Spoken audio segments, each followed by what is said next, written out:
Invited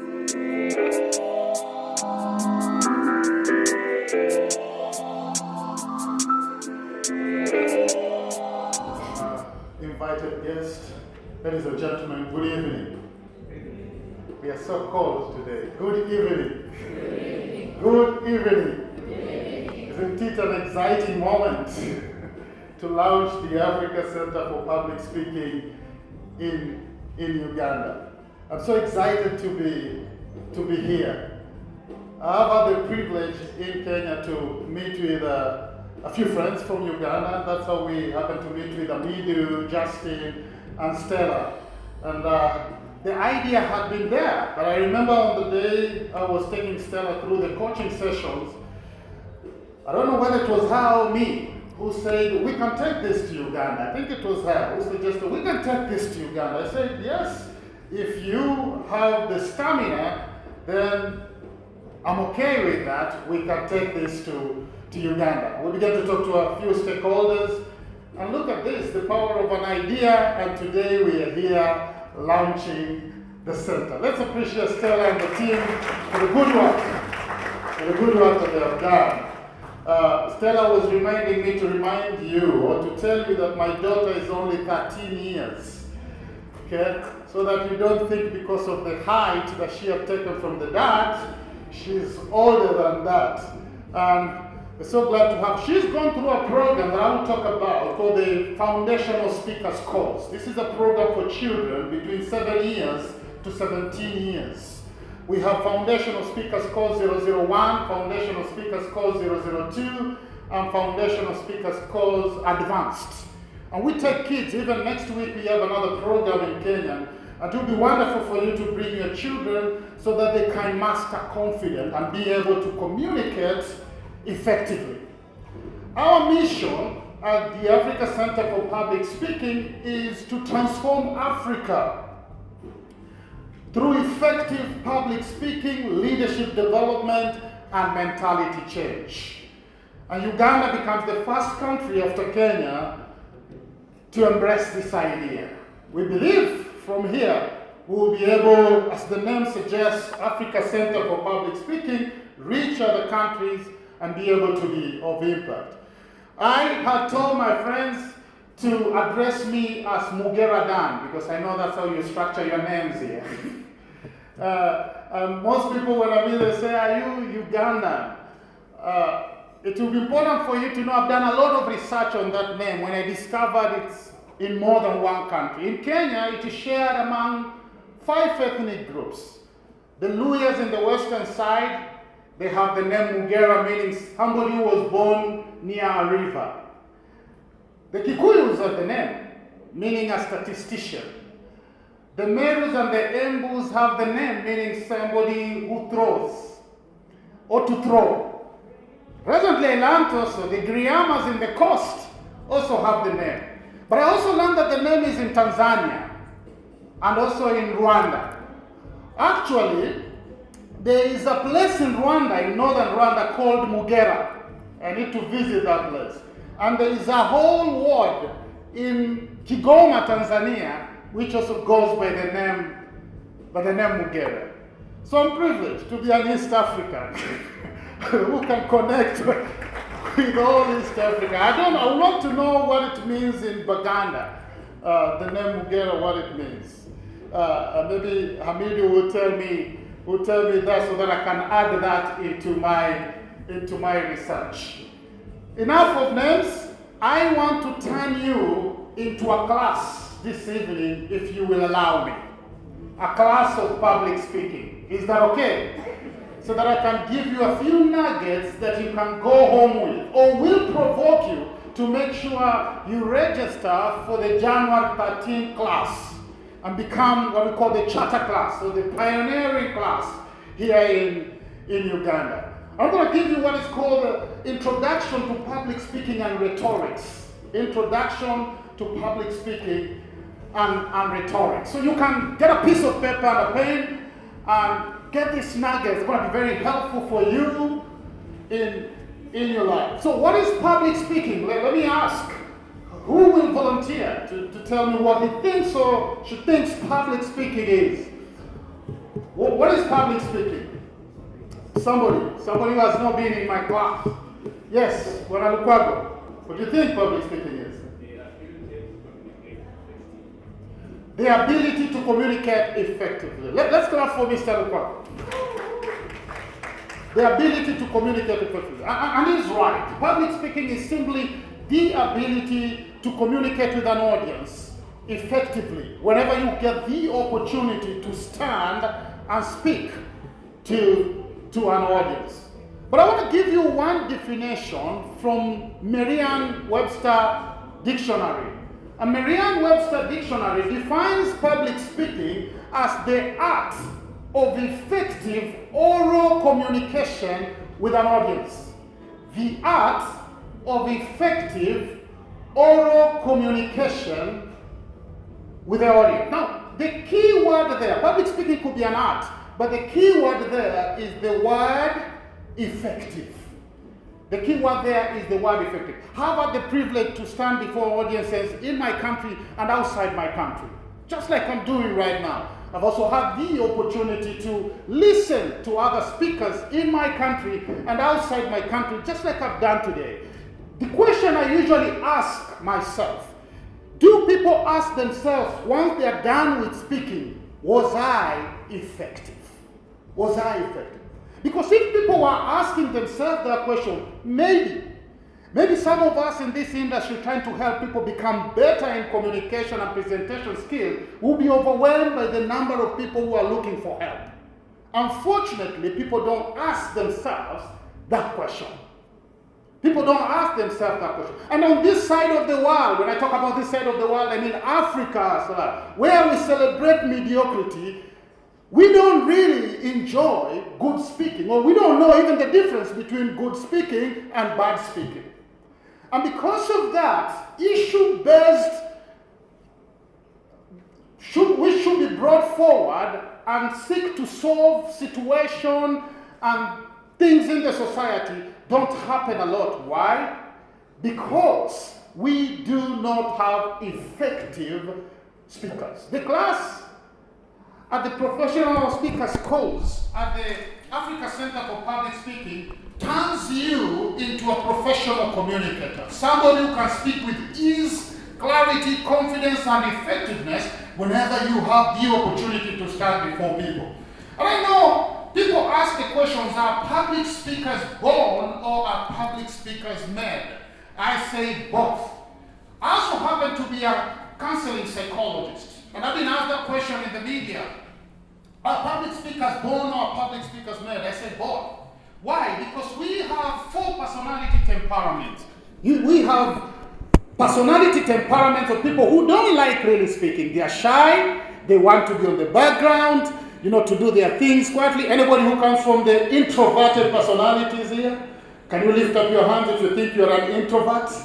And then we have people who are extroverts, personality. They especially like sanguines are the life of the party. They talk a lot, and cholerics who are natural leaders. They talk a lot. So to some extent, they have capacity to communicate. But all these temperaments, because we do a personality test when somebody goes through the professional speakers course, all these temperaments are found then in class. A sanguine can chat with you there, give him the microphone or give her the microphone, and she begins to shake and look down. A choleric may be very strong and very good, but they might have gone or she might have gone through some issues in life that have affected her not to be able to come out and communicate effectively. And so are the other introverted guys who prefer not to stand before an audience and speak. But did you know research indicates that introverts actually make the best of speakers? Do you know why? Because they know they are not good, they take a lot of time to prepare. Sanguines and choleric most of the time are last minute people. Yeah, I'm good, so I'll just pick some few things, put them together, and go there and speak. And then they realize they are not as effective as the other personality because they know they're not good. They take a lot of time to prepare as far as speaking is concerned. So the art of effective oral communication with an audience. The key word is the word effective. It's not just standing here and communicate. It's, are you effective? So then how do I look at public speaking? How do I define it myself? Public speaking is public issuance of the person himself or herself. And therefore the first thing, both in time and in importance, is that you, when you have an opportunity to stand here and speak, you should think, and you should feel things that are worth of being given for. You should be, you should think, and you should feel things that are worth of being given for. Now, wait a moment. If you're not going to go home with anything, please go home with those three things. You should be, you should think, and you should feel things that are worth of being given for. Because if you do not master that, no amount of training will ever transform you into anything. You will become a machine for the delivery of other people's goods. Does it happen today? Are people machines for the delivery of other people's goods? Yes. From presidents to prime ministers to members of parliament to CEOs of major companies to professionals of different backgrounds, they read speeches written by other people. Is that true?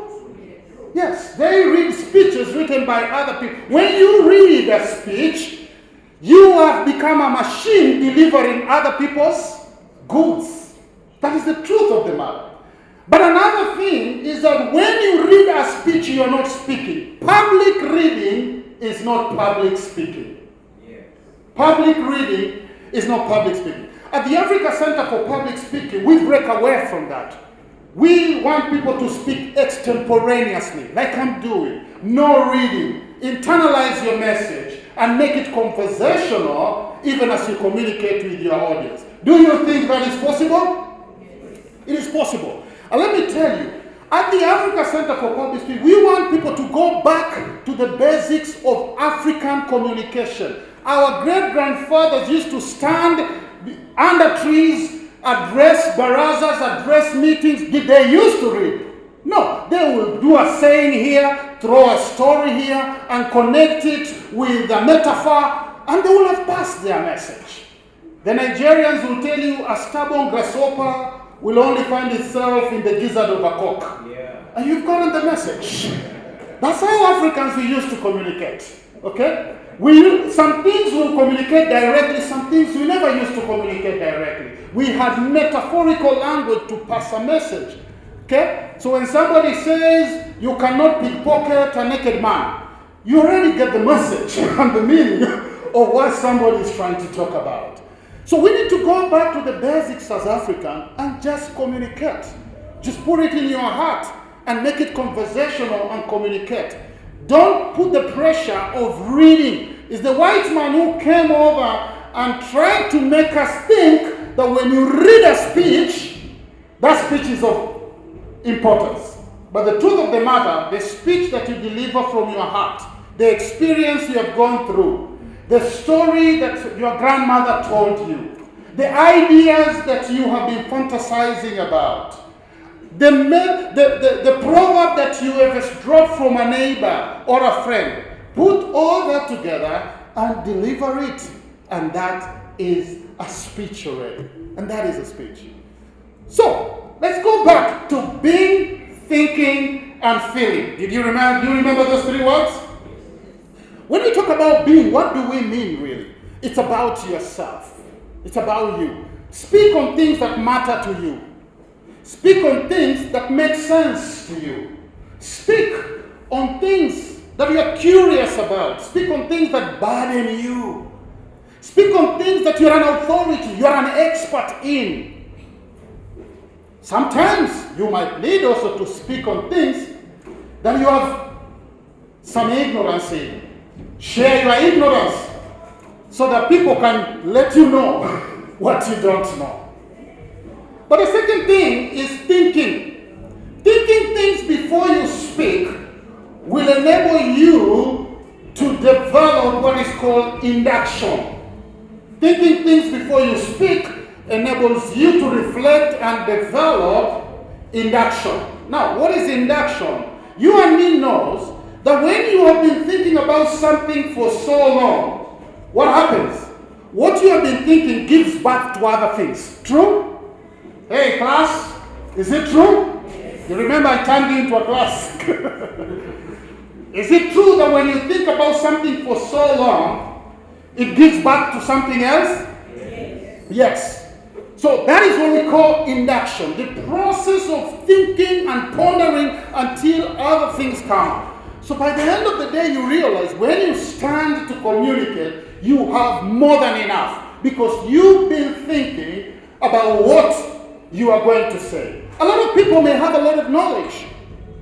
They are qualified, yes. They have content. The problem is that they do not sit down to think before they come and deliver. Now, a proven worldwide statistic states that only 5% of the people on earth do think. Just imagine that. That only 5% of the people on earth do think.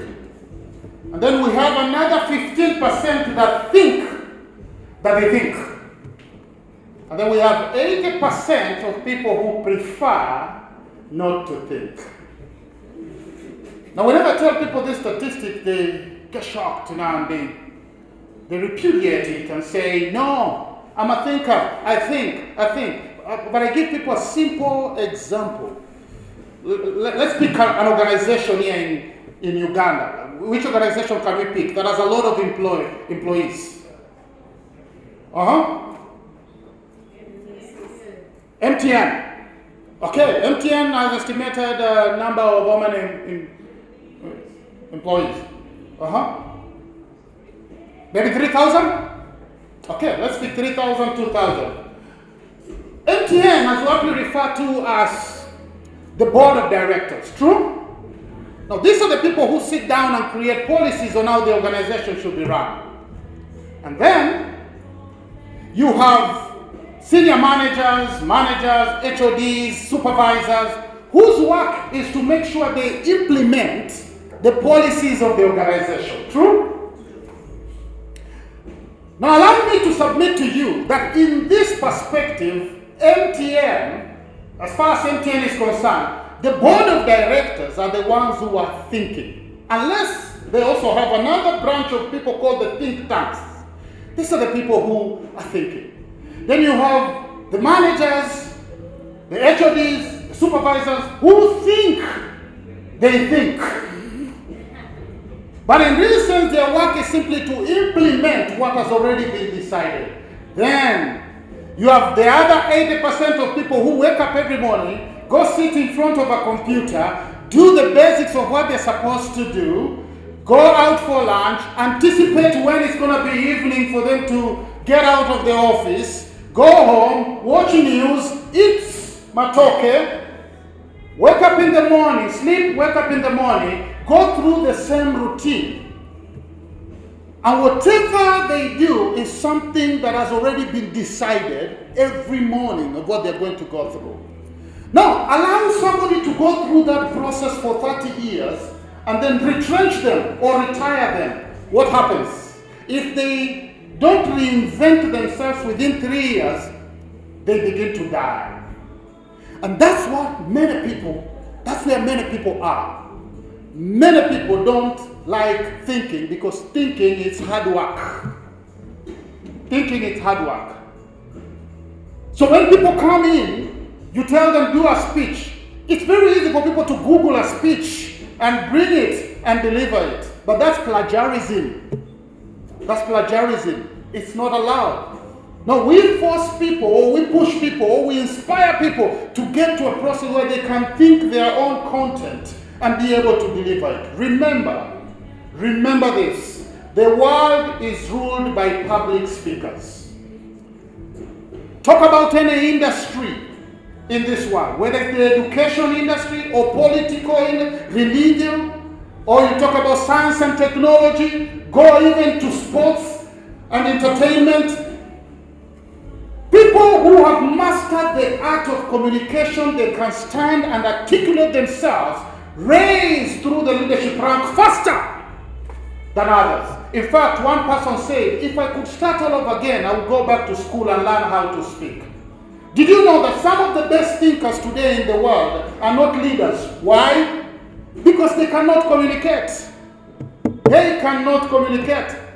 You could be very intelligent, but if you cannot stand here and articulate your intelligence, look, a person who is not as intelligent as you, but has the gift of communication, can take your ideas, communicate them, and they will win. Is that true? So let's begin to think and begin to develop ourselves to master the art of public speaking. To master the art of public speaking. And then feeling. A speech without feelings is like food without salt, or soup without salt. Now, you could be a very good cook, but if your food doesn't have salt, it is tasteless. If your food doesn't have salt, if your soup doesn't have salt, it is tasteless. That is the same way when it comes to matters public speaking. A speech without feelings is like food without salt. Now, what are the ingredients of feelings when you are speaking? The ingredients and feelings of what I've been doing right from the time I started speaking.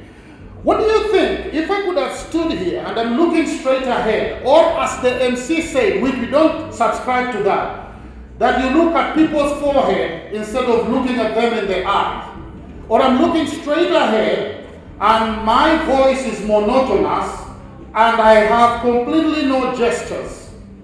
What would I have thought? Ladies and gentlemen, public speaking is very good. We are here to launch the Center for Public Speaking, and I'm very glad you came. Yeah, this is a wonderful moment. I'm sure by now you thought, are we really in the right place? Are these people really serious about what they're doing? But isn't that what we are served with most of the time? People standing, no gestures, no eye contact, no body language, and they think they are communicating. So when we talk about feelings, the ingredients for feeling, we're talking about you becoming passionate about what you're saying. We are talking about gestures, hand gestures. We are talking about eye contact. We are talking about tone variation. All those are very key. In fact, let me tell you this. In the science of communication, 55% is physiological. 55% are eye contact, facial expression, gestures, body language. Accounts for 55%. 38% is tonality.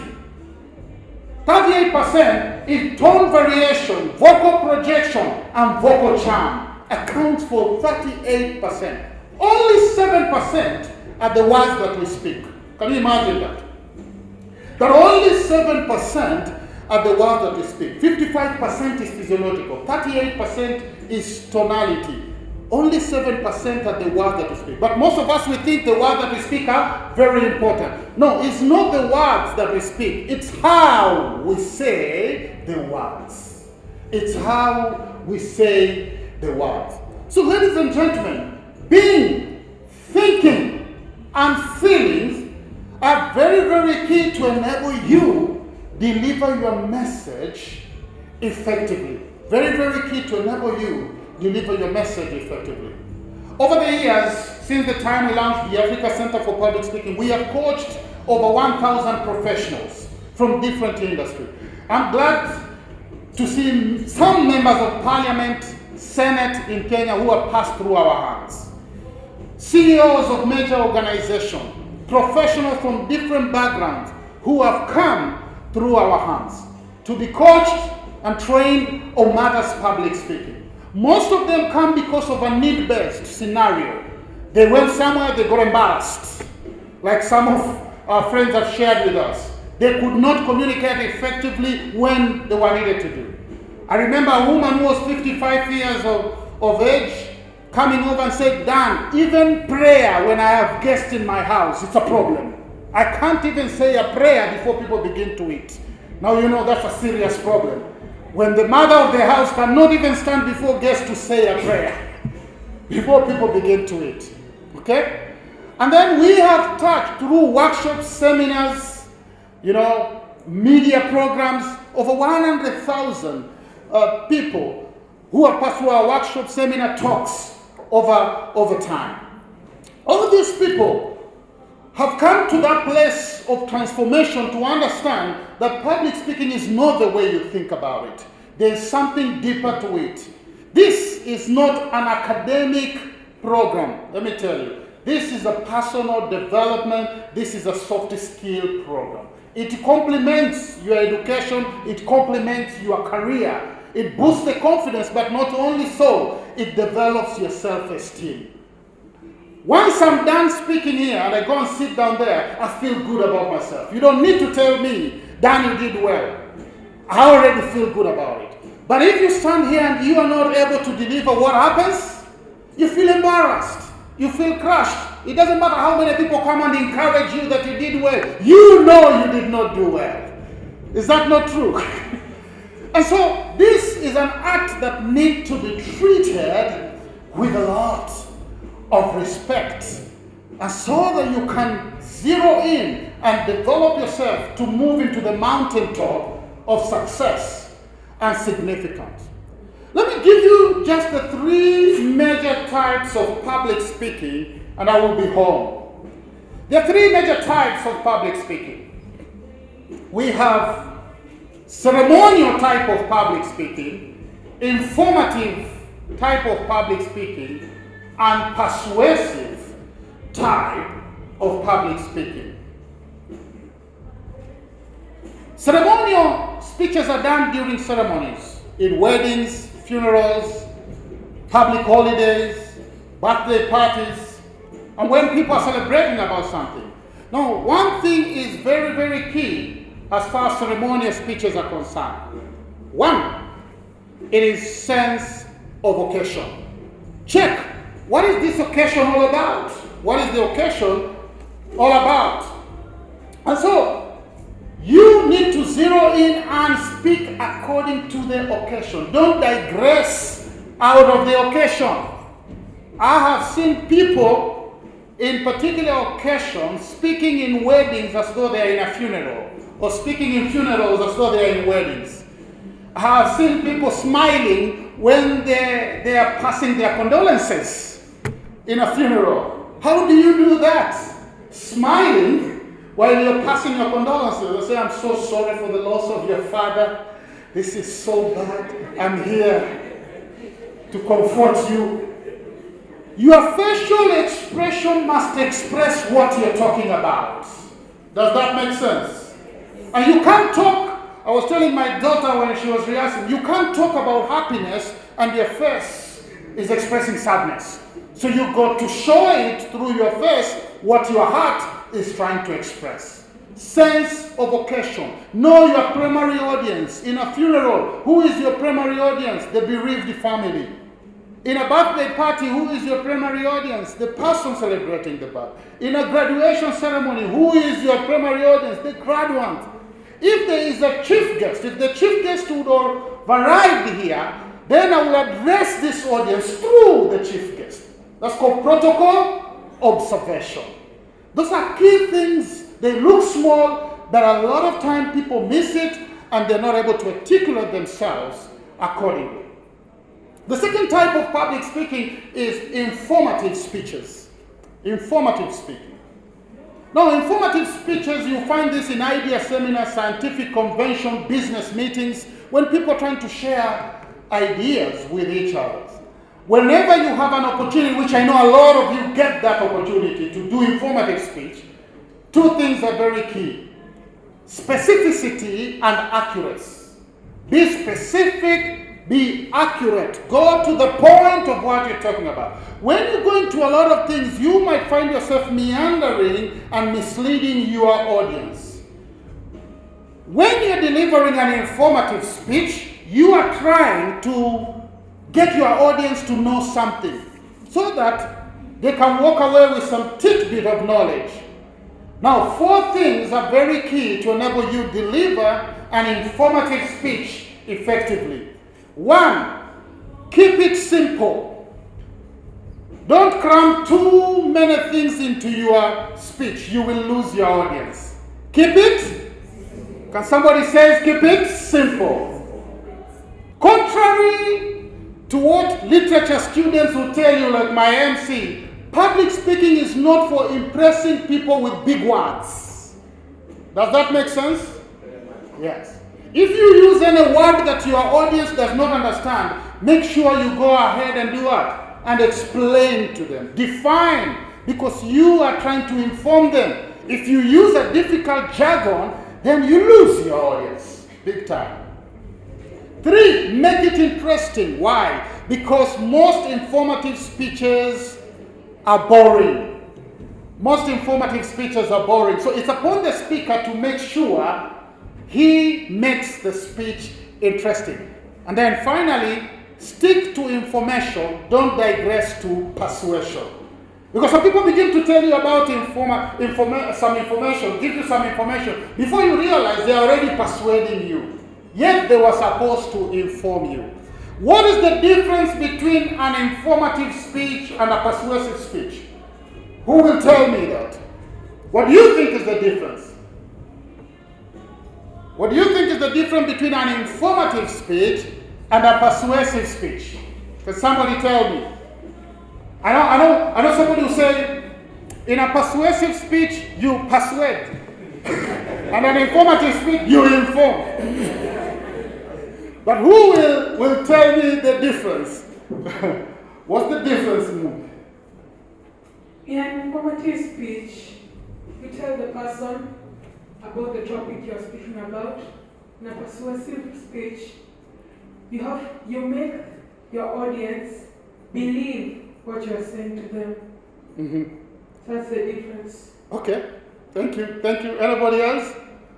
What do you think? What's the difference between there's no right or wrong today. Just say it. Be confident enough to say what you think. Thank you. Yes. Asia is my name. In informative, you are providing facts about something, and somebody is free to get it or not get it. But in persuasive, you are convincing the person to accept and believe what you are telling them, whether it is correct or wrong, but you want them to get it. To be convinced. Okay, thank you. There's some 2 gentlemen at the back. Maybe we can pick one.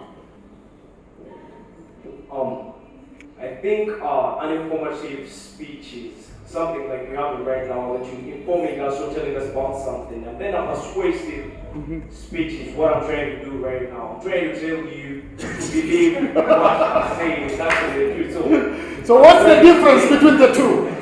What's the difference? The difference is you're informing me about something. Yes.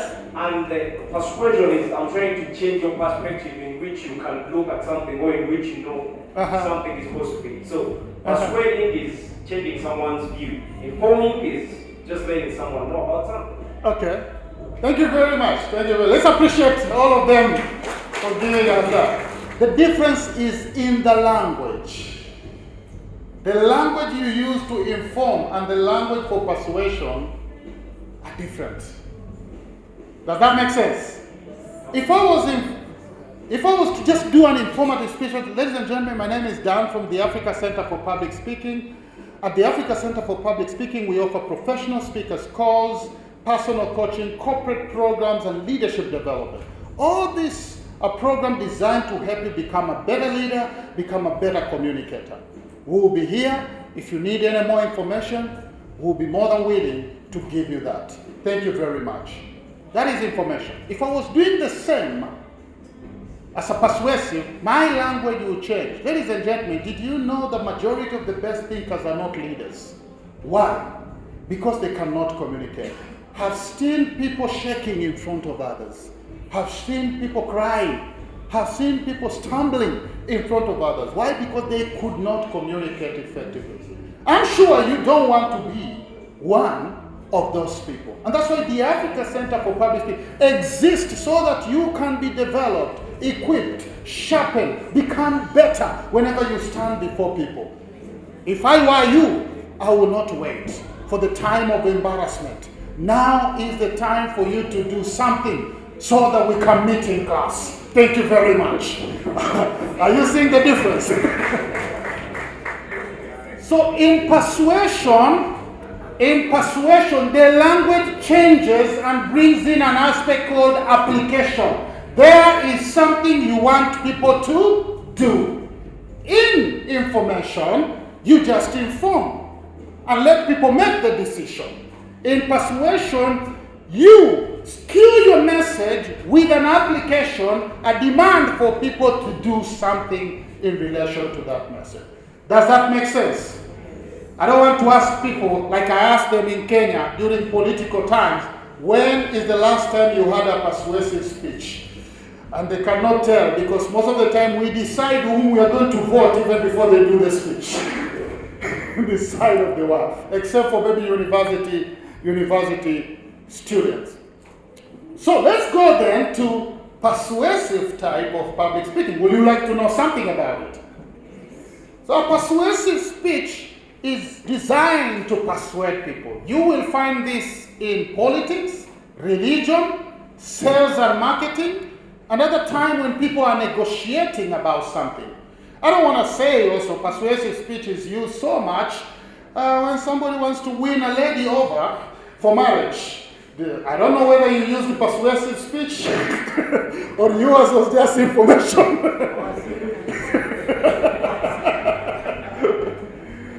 But yes, that is one area that could apply. Maybe you go to your in-laws and convince them that actually you can take the hand of their daughter for marriage. But in real sense, mostly you find such kind of speeches in politics, religion, sales and marketing, and when people are negotiating about something. Two things are very key whenever you have an opportunity to deliver a persuasive speech. One is that sense of logical appeal, and two is passion. You have to have the drive to convince people that what you're saying is actually true. And another one is apply logic. Illogical things don't convince people most of the time. You may go up and down, but if you are illogical, nobody's going to get convinced. But when you have logic and you can be able to connect your logic together, then people might be convinced with what you're saying. Now, there are what we call persuasive questions that people need to ponder, because I have researched and realized all persuasive speech rotates around some of these questions. And one of it is, what are you passionate about? Ask yourself that question. In this life, what are you passionate about? If you can be able to answer that and create a message in relation to that, it's easy for you to convince others about what you are passionate about. What you're not passionate about, it could be difficult for you to talk about. But what you're passionate about, you can talk it to other people. You see, I can easily communicate matters public speaking because I'm passionate about people becoming better whenever they stand to communicate to others, especially in a public arena. So what are you passionate about? But another thing that is very, very key that you need to ask yourself is, what could make the world a better place? All of us have different understanding of things that could make the world a better place. So ask yourself, what could make the world a better place? If you can tailor a message in relation to that, then you will find yourself pushing yourself into the mountaintop of success and significance as far as persuasive speeches are concerned. So ask yourself that question. What could make the world a better place? But another thing that is very, very key is what makes you happy and what makes you angry. What makes you happy and what makes you angry. Most of the time you realize things that makes you angry, you can talk about them with a lot of passion. And again also, things that makes you happy, it's very easy for you to also come out and talk about them. So, create a message that is around those particular areas and many others that we may not have time right now to talk about. What are you passionate about? 1. 2, what would make the world a better place? 3, what makes you hungry or what makes you happy? What makes you hungry or what makes you happy? No, this is the reality of ceremonial, informative, and persuasive speeches. And now that the chief guest has arrived, I want us to appreciate our chief guest with a clap.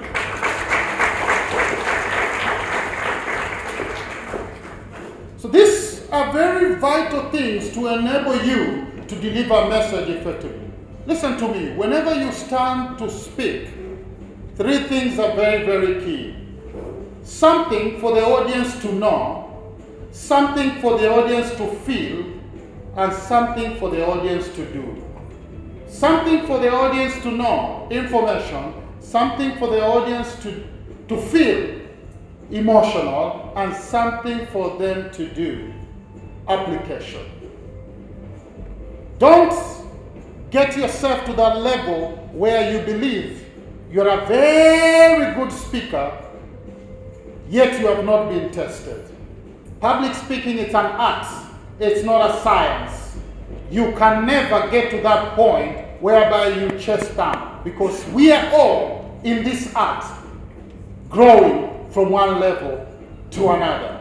So today I want to challenge you to a noble cause, a cause to transform you so that you can be a transformation agent to many other people, a cause that will enable you to become a better person, not only on the outside but also in the inside, a cause that will make you become flexible.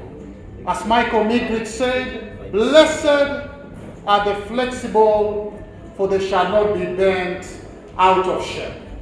So today I call you to that course. And I believe that by you embracing this, enrolling for the classes that are beginning in January, enrolling your kids, we can all hold hands and become agents of the philosophy of extemporaneous speaking, even as we make Africa better. Thank you very much, and may God bless you.